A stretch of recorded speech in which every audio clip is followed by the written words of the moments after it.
নমস্কার বন্ধুরা, উর্মির রান্নাঘরে আপনাদের স্বাগত। আজকে আমার রেসিপি সম্পূর্ণ নিরামিষ বাঁধাকপির তরকারি।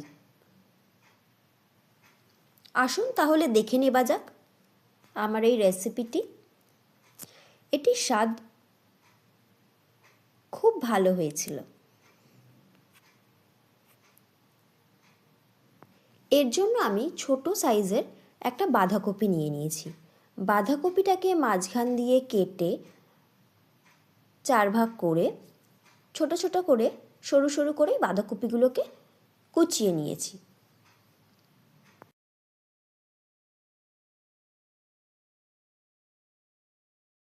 বাঁধাকপি কেটে নেবার পরে ভালো করে আমি ঝুড়িতে ধুয়ে নিয়েছি। তারপরে কুকারে বাঁধাকপিটাকে একটু ভাপিয়ে নিয়ে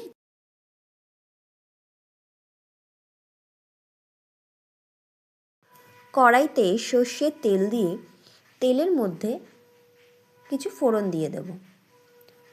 এলাচ, দারচিনি, লবঙ্গ, তেজপাতা, গোটা জিরে, হিং, শুকনো লঙ্কা। ফোড়ন হয়ে গেলে হালকা গন্ধ বেরোলে নুন আর হলুদ দিয়ে দেবো। দিয়ে বাঁধাকপিতে আমি একটু আলু দেব, ডুমো ডুমো করে কেটে রেখেছি। সেই আলুটা এর মধ্যে দিয়ে ভেজে নেব।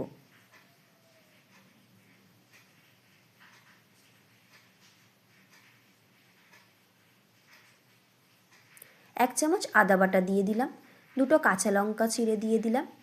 আদাটাকে ভালো করে তেলের মধ্যে কষিয়ে নিয়েছি। টমেটো পিউরি দিয়ে দিলাম বেশ খানিকটা, 2 চামচ মতন। কড়াইশুঁটি দিয়ে দিলাম, দিয়ে ভালো করে কষিয়ে নিচ্ছি। কিছু মশলা দিয়ে দেব। স্বাদ অনুযায়ী নুন দিয়ে দিলাম। ধনে গুঁড়ো, জিরে গুঁড়ো, কাশ্মীরি লঙ্কার গুঁড়ো, হলুদ গুঁড়ো দিয়ে ভালো করে মশলাটাকে কষিয়ে নিচ্ছি।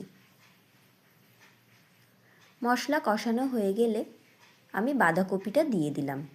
ভাপিয়ে রাখা বাঁধাকপিটা এর মধ্যে দিয়ে ভালো করে মশলার সাথে মিশিয়ে নিচ্ছি।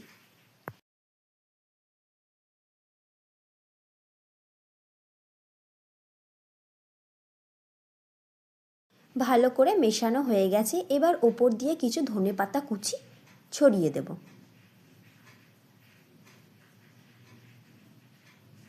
দিয়ে আবারও ভালো করে মিশিয়ে নেব। স্বাদ অনুযায়ী চিনি দিয়ে দেব। ভালো করে মিশিয়ে নিচ্ছি।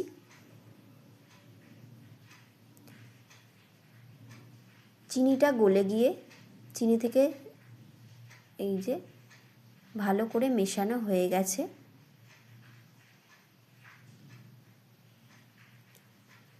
সম্পূর্ণরূপে রেডি আমার এই সম্পূর্ণ নিরামিষ বাঁধাকপির তরকারি।